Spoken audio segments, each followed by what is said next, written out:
ndax ñun ci kii moo di ko doy dañuy digal moom du nu jay te it wutul waaju ko fay moo doon imaam na sedd ya da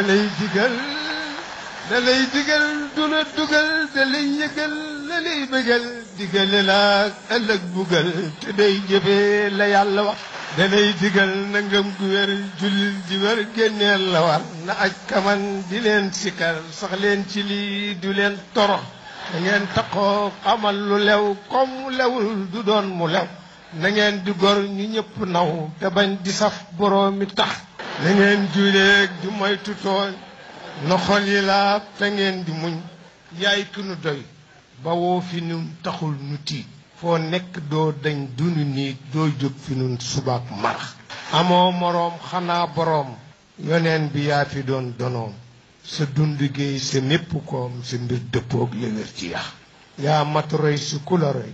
Cheikhu Tidiane Chérif la roy te cheikhu naa waaju ko roy sunnas yoneen bi doo ko rax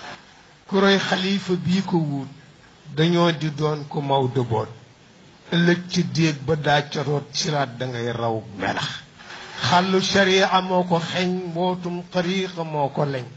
mellum xaqiiqa moo ko roñ gaalugu rijaal yi moo ko lax yenem bi man mën naa ko xas ñu ko yenoon mu dal di yës ñu dul ñoñom tey dañu tas ku daw lefam yu daw bëx daa jóg ni coow aw ca yoon wa gaaña réy ña jaare woon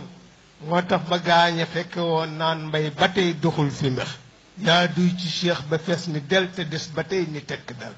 aw ñay du dox di tëb na fel boroom mi mbóot du dox di wax yaa xaw sa naan du nu mar te marumbukat weesu na tar te réerewoo si la la war te koo duyal du naan lu nëx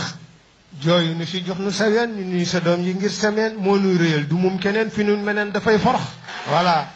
asalaamaaleykum wa rahmatullahi wa barakatu. Albayan FM, lumière sur les enseignements prophétiques.